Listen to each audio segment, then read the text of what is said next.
Right, good evening. We wanted to give one more update before our area starts to feel the major impacts from the storm. Hurricane Dorian is expected to move north offshore of the Florida Atlantic coast tonight through Wednesday. Tropical storm conditions are expected along coastal areas later tonight. While the latest forecast cones, have the center of the storm remain offshore, we do expect tropical storm strength winds in Jacksonville area tonight and through tomorrow evening. Conditions at our beaches and coastal communities will continue to deteriorate tonight and early tomorrow morning. There will be life-threatening waves and surf conditions. Now is the time to shelter in place. We will be feeling the impact of this storm starting tonight and into tomorrow evening. If you need to evacuate, you should be gone. All storm preparations should be complete at this point. Stay off of the beach. Don't drive around if you don't have to. This is not the time for sightseeing. There will be numerous roadway hazards and flooding, and we want everyone to stay safe. We still have room in our evacuation shelters for those that need them.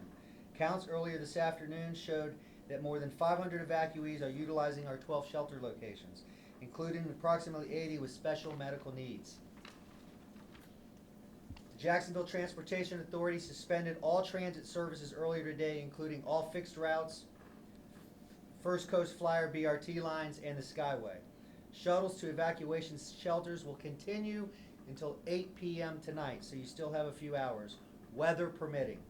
If you have special medical needs and need JTA evacuation services, call 630-CITY. Call 630-CITY. They anticipate resuming normal operations on Thursday. There will be a point tonight when bridges will likely close. Law enforcement will monitor the bridges, and they will be closed when sustained winds reach 40 miles per hour. As soon as weather conditions permit, JEA crews will begin power restoration operation, prioritizing local hospitals, shelters, and police and fire stations. After that, they will begin repairs to major circuits that restore power to most households.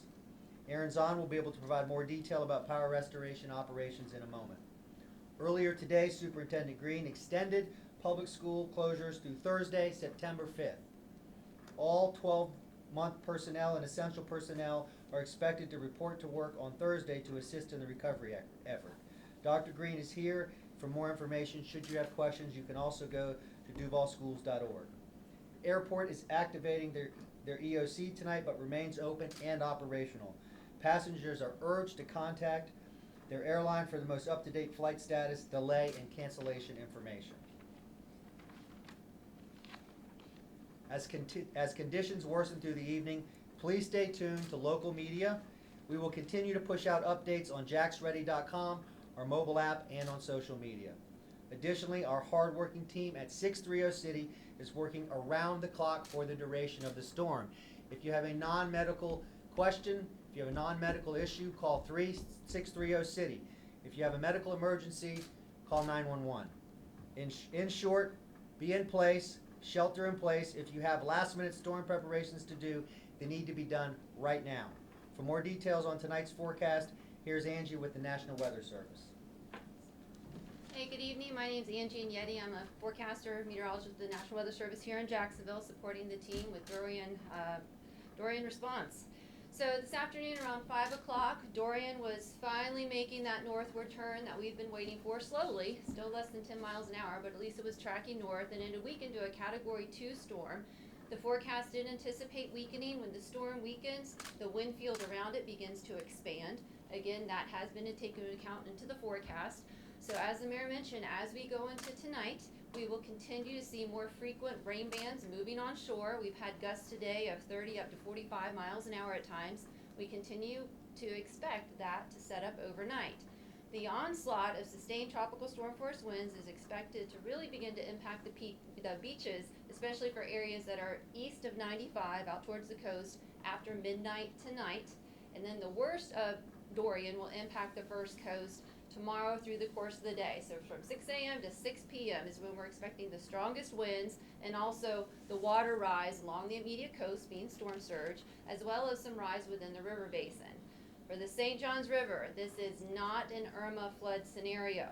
Okay, so we're looking for water rise within the river basin south of downtown of 2 to upwards near 3 feet in some areas. The surge on the coast is upward to about 5 feet. within the intercoastal waterway about 4 feet.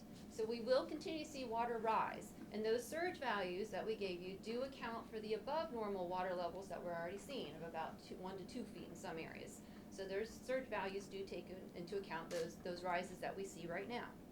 In terms of wind speeds, along the immediate coast, we're expecting peak winds tomorrow into the afternoon hours, Wednesday afternoon, to reach sustained 35 to 45 miles an hour, with gusts up to 65 miles an hour along the immediate coast. And then once we start to shift inland, all the way to the Jacksonville west side, sustained winds 20, 30, gusts up to 40 at times. So there's a really big gradient or difference in what we're expecting across the county as a whole, with the main impacts really concentrating on the coast. As many of you already seen today, we see that surf coming up on the coast with all those that surge gradually starting to build, but also those wind battering waves. And that's what we expect to be one of the main dangers, one of the main impacts from Dorian is going to be the high surf that we see on the coast. So today we've had reports of up to 10 to 12 foot breaker heights, whitewater breaker heights on some of the coast. Tomorrow, 10 to 20 feet in some areas. So that surf is going to be really damaging and really battering. We also have out for the county a flash flood watch at this time, and that is calling to attention to the fact that we could have some flooding rainfall. I believe a lot of that rainfall will come in the forms of bands of rain kind of impacting the same area over the course of the event. And again, the greatest flood risk is going to concentrate on the immediate coast. In terms of coming out of Dorian, we are expecting to drop out of tropical storm conditions Wednesday evening all the way through midnight. And then once we get past Dorian, the weather looks hot, high heat index on Thursday, Friday, and pretty humid, with heat indexes near 100. Sheriff? So thank you, Mayor. A couple of quick points. The bridges. So the bridges, again, there's no time. I heard that this afternoon that we were going to establish a time to close the bridges. That's not accurate. The bridges will close when the winds on a particular bridge reach 40 mile an hour sustained. So that is a sustained wind for at least a minute of 40 miles an hour before we would close that bridge. And so you can put the timetables together and make it, say that later this evening, at some point in time, you can anticipate those bridges closing. There's been some questions about the bridges reopening. If a DOT inspection is necessary of the bridges, those teams are already here ready to go, and that'll be part of the opening process as we reopen the bridges again at some point in time on Wednesday evening, it looks like, potentially. So that should cover the bridge question. 911, if you have any issues, any emergencies, obviously, 911 is still operational. We are not shutting down 911. If you have a medical emergency, any kind of emergency, as always, call 911 and we'll get first responders to you as soon as possible. Again, if you're in an evacuation area, you have not evacuated, there may be a point in time in the storm where we're not able to get first responders to you safely. As soon as we're able to do that, those first responders will be deployed though. So the 911 system is always up and running. So again, if you have an emergency of any type, 911 is the number to call. Mary's on. So as we get closer to the impact of Dorian, we want all of our customers to know that JEA is fully prepared. Starting tomorrow morning, we will have approximately 500 power workers and line workers in the field at any given time, over 400 water and wastewater workers in the field, all dedicated professionals. To prepare our customers, please go to jea.com. You can register your appropriate contact information. You can also familiarize yourselves with the outage maps that can be used to obtain information in the event of an outage to determine whether we are aware of the outage as well as what your estimated time of restoration is. Much like you, when the storm is upon us and the winds are over 40 miles an hour, our workers in the field will be riding it out with you. Once the winds have reduced below 40 miles an hour, we will start restoration. We will immediately move into our restoration 1, 2, 3 process. First phase of restoration 1, 2, 3 is phase 1. That's where we'll be focused on essential services, hospitals, our power facilities, water plants, and many of the essential services necessary to keep the government moving. After that, we will announce phase 2. In phase 2, you can text out to my JEA. You can also call 904-665-6000, or you can use jea.com/outage to monitor your service. There will be power outages. This is still a substantial storm, and with the tree canopy of Jacksonville, we will have power outages. We want you to know that we are on top of it, and we are ready to respond. As always, please stay safe, and thank you very much.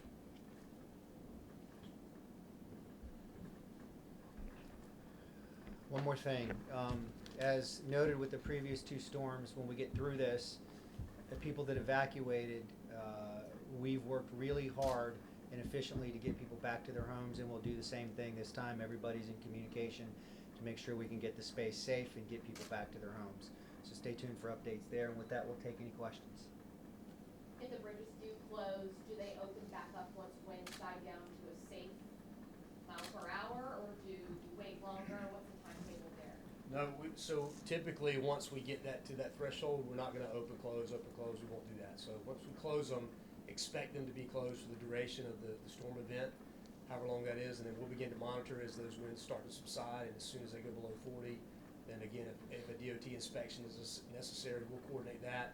Those resources are already available, and then we'll get the bridge open ASAP. Is that for every bridge too? I mean, including like Main Street? All the bridges are impacted by this, by the winds. Mayor, for people who have not yet evacuated, perhaps now having second thoughts, maybe would still say, well, maybe I should do it. Is it too late for them to safely do it? Is there a drop dead time that they can do it and be safer evacuating than it would be just sheltering in place? I mean, the predictions are the next few hours, the weather to begin to see real impacts. I'd say now. I mean, you know, if you think you made the wrong decision, you can go to a shelter right now. But move now, go. Any more questions? It's also- All right, everybody. Well, if I can ask real quick on the river, you know, for Matthew, it got up to the river walk. Others for Irma, it was storm of the century into downtown. Are the conditions in the river a recipe for that to happen once again? I can speak to that. No, this is not an Irma type of flood scenario. Irma, if you think that Jacksonville was actually on the east side of Irma as Irma moved slowly to the west, and we were inundated with an incredible amount of rainfall.